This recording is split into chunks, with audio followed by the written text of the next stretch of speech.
राधे राधे मित्रों, जय श्री कृष्ण। मैं पंडित राहुल दीक्षित अपने यूट्यूब चैनल अपनी भागवत कथा में आप सभी का स्वागत करता हूं।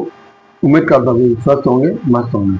ईश्वर की कृपा से हम लोग अपने मिलकर जिस परम कल्याणकारी, हितकारी, मंगलमयी यात्रा का प्रारंभ किया है, आज उसी यात्रा में आगे की ओर चल के आज कथा का श्रवण करेंगे। आज हम विदुर जी का प्रश्न और मैत्रेय जी की सृष्टि वर्णन इस कथा का श्रवण करेंगे।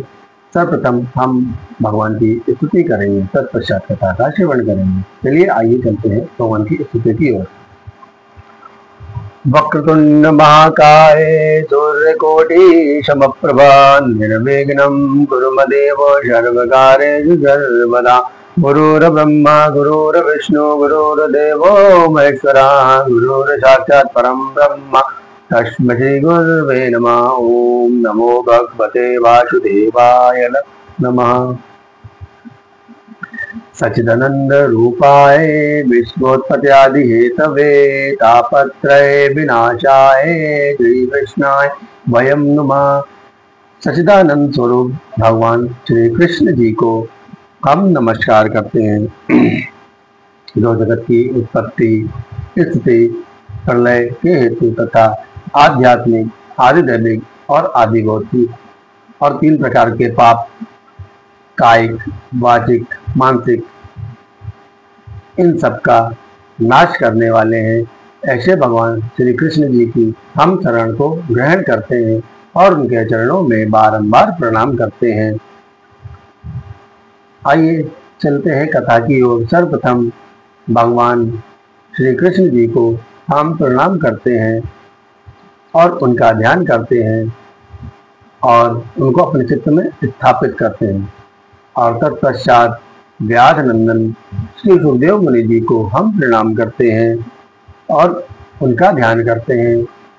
और इस श्रीमद् भागवत कथा जो अथाह समुद्र है, इसमें गोता लगाने के लिए चलते हैं, इसमें उतरते हैं।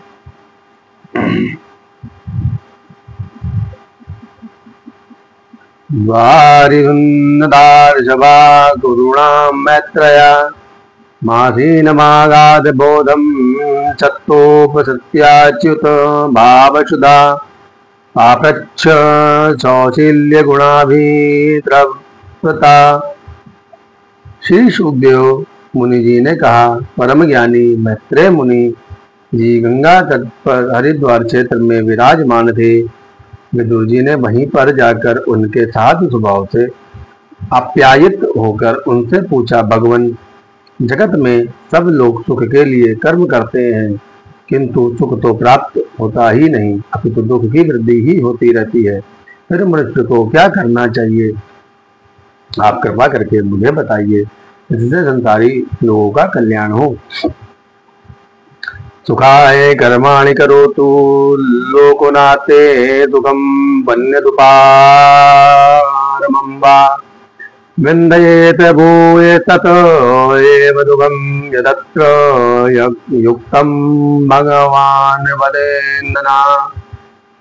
श्री सूत जी, मुझे उस शांतिप्रद साधन का उपदेश कीजिए जिससे भगवान हृदय में आकर अपने स्वरूप का अपरोक्ष अनुभव कराने वाला सनातन ज्ञान प्रदान करते हैं। संपूर्ण लोकपतियों के स्वामी भगवान ने इन लोकों, लोकपालों और लोकालोक पर्वत के बाहर के भागों को, जिनमें ये सब प्रकार के प्राणियों के अधिकारानुसार भिन्न भिन्न प्रतीत हो रहे हैं, किन तत्वों से रचना की है। उन्होंने प्रजा के स्वभाव, कर्म, रूप और नामों के भेद की किस प्रकार रचना की है। भगवत कथा में रुचि आ जाने से भक्त पुरुष के सभी दुखों का तत्काल अंत हो जाता है। मैं तो उन अज्ञानी पुरुषों के प्रति खेद करता हूँ जो अपने पिछले पापों के कारण भगवत कथा श्रवण नहीं करते।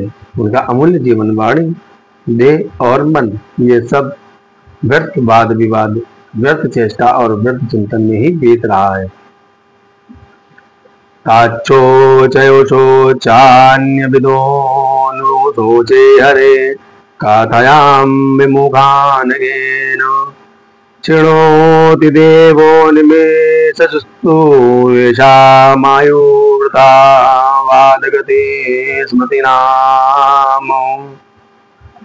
उन भगवान श्री हरि विष्णु जी ने संसार की उत्पत्ति, स्थिति और संहार करने के लिए अपनी माया शक्ति को स्वीकार कर राम कृष्ण आदि अवतारों के द्वारा जो अनेकों अलौकिक अलंकृत करने वाली लीलाएं की हैं उनको सुनाइए।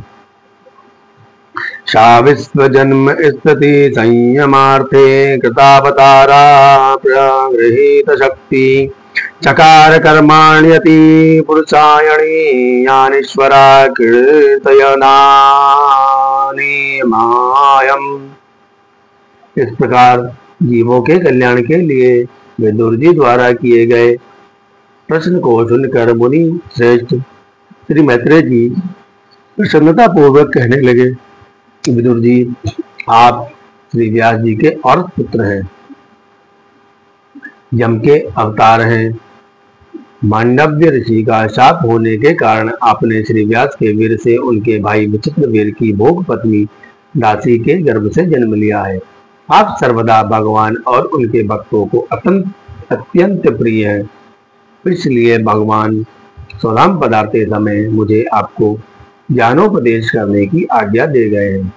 अतः अब मैं जगत की उत्पत्ति, स्थिति और प्रलय के लिए योग माया के द्वारा विस्तारित हुई भगवान की विभिन्न लीलाओं का क्रमशः वर्णन करता हूँ। सृष्टि रचना के पूर्व एक परमात्मा ही थे, न दृष्टा था न ही दृष्ट। सृष्टि में अनेक व्यक्तियों के भेद से जो अनेकता दिखाई पड़ती है वह भी वही थे। वह दृष्टा होकर देखने लगे किंतु उन्हें दृश्य दिखाई नहीं पड़ा, क्योंकि उस समय वे ही अद्वितीय रूप से प्रकाशित हो रहे थे। ऐसी अवस्था में वे अपने को असत समझने लगे। दृष्टा और दृश्य का अनुसंधान करने वाली शक्ति ही कार्य कारण रूपा माया है। इसी से भगवान ने विश्व की रचना की है। काल शक्ति से जब यह त्रिगुणमयी माया शोभ को प्राप्त हुई तब उन परमात्मा ने अपने अंश पुरुष से उसमें चिदाभास रूप भी स्थापित किया। काल वृत्त्या तु मायायाम गुणमय्याम भूमदोच्छजा पुरुषेणात्मभूतेन वीर्यमादत्त वीर्यवान। बंधु, आज की कथा को हम यहीं पर विश्राम देते हैं। कल पुनः आगे कथा का श्रवण करेंगे। आज हमने जाना किस प्रकार जब भक्त का भगवान से संबंध जुड़ जाता है उसी समय तत्क्षण उसके सारे पाप, सारे बुरे प्रारब्ध नष्ट हो जाते हैं और उसका पुण्य और उसका भाग्य फिर से लिखा जाता है। पुण्य उसके साथ फिर से जुड़ने लगता है और उसे भगवान की कृपा प्राप्त होती है।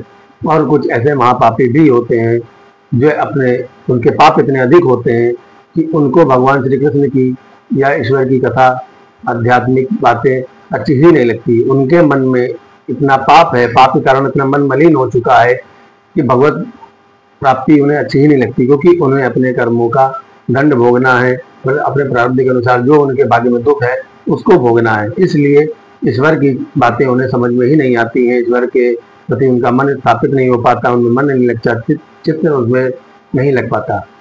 क्योंकि अगर हम ईश्वर के समीप आएंगे तो हमारे दुखों का अंत होगा। तो इस प्रकार उनके दुखों का अंत होना ही नहीं होता है, तो इसलिए ईश्वर उन्हें अपने समीप बुलाता भी नहीं है और उन्हें ना ही अपनी कथा अमृत प्रदान कराता है और ना ही उनमें अपना चित्त स्थापित कर पाता है। माया एक ऐसी चीज है जो उन्हें अपने अनेकों फसलों में उलझाए रखती है, अनेकों रूपों में उलझाए रखती है और वे भगवत कृपा से दूर रहते हैं। और हम सभी को गाय की सेवा अवश्य करनी चाहिए। गौ माता साक्षात भगवान श्री कृष्ण का ही स्वरूप है। हमें उनकी सेवा कर भगवत धाम, परम धाम की प्राप्ति करनी चाहिए और आशीर्वाद प्राप्त करना चाहिए और अपना भविष्य सुखमय बनाना चाहिए। इसी के साथ मैं अपनी वाणी को विराम देता हूँ। और फिर सुखी रहे, समृद्ध है, इसी मंगलमय कामना के साथ अपनी जय श्री कृष्ण। राधे राधे।